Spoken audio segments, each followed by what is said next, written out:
దాన్ని గుర్తించి గతంలో తెలంగాణ ఉద్యమంలో పాల్గొన్న ఉద్యమకారులుగా ప్రజా సంఘాలుగా తెలంగాణలో ఒక ఆదర్శవంతమైనటువంటి రాజకీయాలు రావాలి, తెలంగాణలో అట్టడుగు ప్రజలకు కూడా ప్రజాస్వామ్యం యొక్క ఫలితాలు అందాలి, ఆ ప్రజాస్వామ్యం అనేటువంటిది ఏ రకంగా ఉండాలనేటువంటి దాని మీద కూర్చోబెట్టడం కోసమే ఒక రకంగా తెలంగాణ ప్రాంతంలో నిజమైన ప్రజాస్వామ్యాన్ని పరిచయం చేయాలనే ఉద్దేశంతో తెలంగాణ జనఫ్రంట్ ఆవిర్భావం జరిగింది.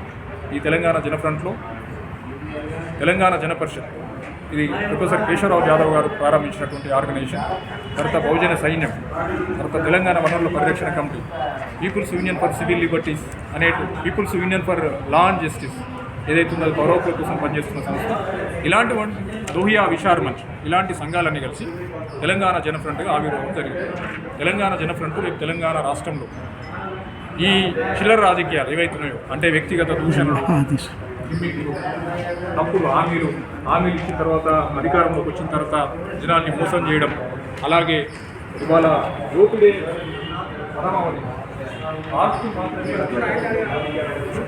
ఇవాళ పేదవాడు ఎన్నికల్లో ఉండే పరిస్థితి లేదు, గెలిచే పరిస్థితి లేదు. ఒకవేళ గెలిచినా ఏ రాజకీయం కోసం అయితే ఉండాలో ఆ రాజకీయం కోసం ఉండే పరిస్థితి లేదు.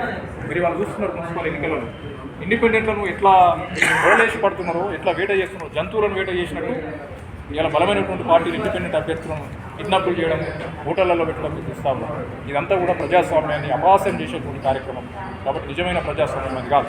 రెండవది ఏంటంటే అధికారంలోకి వచ్చినటువంటి పార్టీలు అధికారంలోకి వచ్చిన తర్వాత ప్రభుత్వంగా మారిన తర్వాత ఆ ప్రభుత్వంలో ఉన్నటువంటి వాళ్ళు ఆ ప్రభుత్వంలో భాగమైనటువంటి ఉద్యోగస్తులు ఈ ఇద్దరు మిలాఖత్ అయిపోయి సాధారణ ప్రజలను దోపిడీ చేస్తారు.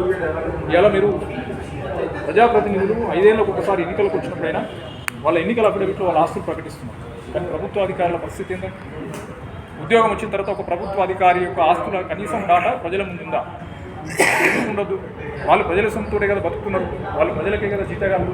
మరి ప్రజాస్వామ్యం కాబట్టి ఇవన్నీ అంశాలు అంటే ప్రజాస్వామ్యము, నిజమైన ప్రజాస్వామ్యాన్ని ప్రజల ముందు పెట్టాలని అధికార యంత్రాంగం అంటే గ్రామ పంచాయతీ సెక్రటరీ నుంచి చీఫ్ సెక్రటరీ దాకా ప్రజలకు జవాబుదారీగా ఉండడం కోసం, వాళ్ళని జవాబుదారీగా నిలబెట్టడం కోసం తెలంగాణ జనఫ్రంట్ పనిచేస్తుంది.